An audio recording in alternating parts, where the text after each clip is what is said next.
आयुष्यात असा काळ येतो जेव्हा सगळं करूनही काहीच आपल्या बाजूने घडत नाही. तेव्हा आपल्याला वाटतं, स्वामी आपली परीक्षा घेत आहेत का? या व्हिडिओमध्ये आपण पाहणार आहोत, स्वामी समर्थ आपल्या भक्तांची परीक्षा घेत असताना त्यांना गुप्त संकेतामधून कसे मार्गदर्शन करतात.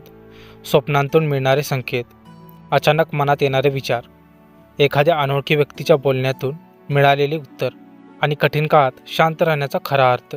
ही कथा प्रत्येक त्या व्यक्तीसाठी आहे जी सध्या आयुष्यात संघर्ष करत आहे आणि स्वामींकडून एका चिन्हाची वाट पाहत आहेत किंवा संकेताची वाट पाहत आहेत. हा व्हिडिओ शेवटपर्यंत नक्की पहा. कदाचित तुमच्याही आयुष्यात चालू असलेल्या परीक्षेचं उत्तर यामध्ये लपलेलं असेल. श्री स्वामी समर्थ. अक्कलकोट स्वामी महाराज की जय. ही कथा प्रश्नांची नाही तर संकेत ओळखण्याची आहे. ही कथा आहे स्वामींच्या परीक्षेची, पण त्या परीक्षेत दिलेल्या गुप्त उत्तरांची. परीक्षा सुरू होते पण आपल्याला कळतच नाही.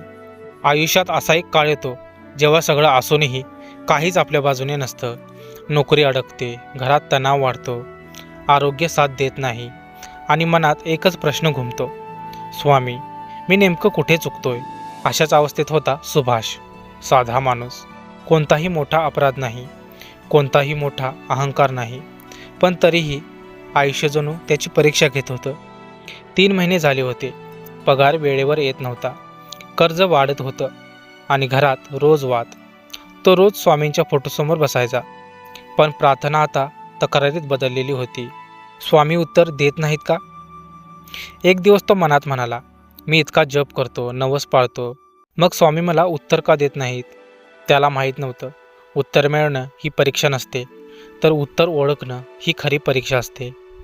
त्या रात्री त्याला स्वप्न पडलं.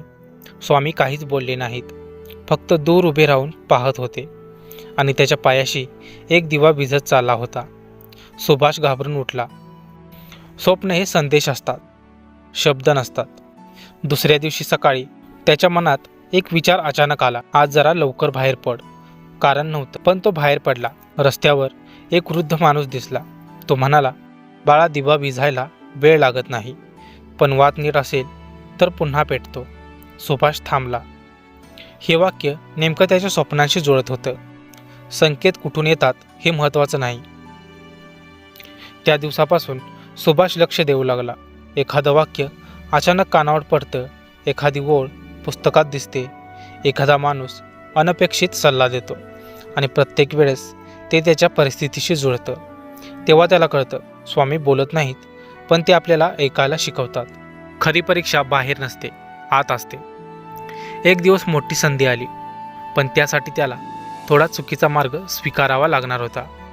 मनात त्याच्या संभ्रम निर्माण झाला.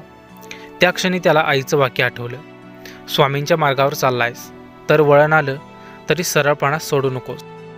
आई हे वाक्य सहज बोलली होती, पण त्याच क्षणी ते स्वामींचं उत्तर बनून आलं. सुभाषने चुकीचा मार्ग नाकारला. परीक्षा संपते, पण शांतपणे. काही आठवड्यात अडकलेला पगार मिळाला, नवीन कामाची संधी आली, घरात शांतता परतली. पण सुभाषने एक गोष्ट ओळखली, स्वामींनी संकट काढून टाकलं नव्हतं, त्यांनी मला मजबूत केलं होतं. स्वामींचे गुप्त संकेत कसे ओळखायचे? ही कथा इथे संपते, पण तुमची परीक्षा कदाचित सुरू असेल. म्हणून लक्षात ठेवा, स्वप्न बरोबर दिशा, अचानक आलेला विचार म्हणजे सूचना, एखाद्याचं बोलणं म्हणजे मिळालेलं उत्तर, विलंब बरोबर संयमाची परीक्षा. स्वामी कधीच शांत नसतात, आपणच गोंधळात त्यांचा आवाज ओळखू शकत नाही. शेवटचा संदेश, जेव्हा आयुष्य कठीण होतं तेव्हा समजा स्वामी जवळ असतात, कारण परीक्षा तेच घेतात आणि उत्तीर्णही तेच करतात. श्री स्वामी समर्थ. जय जय स्वामी समर्थ. तर मित्रांनो, आजची स्टोरी तुम्हाला कशी वाटली ते कमेंटमध्ये नक्कीच सांगा. तुम्हाला जर हा व्हिडिओ आवडला असेल तर आपल्या व्हिडिओला एक लाईक आणि चॅनेलला सबस्क्राईब करायला विसरू नका. तर भेटूया अशाच एका नवीन आणि माहितीपूर्ण व्हिडिओमध्ये. तोपर्यंत धन्यवाद.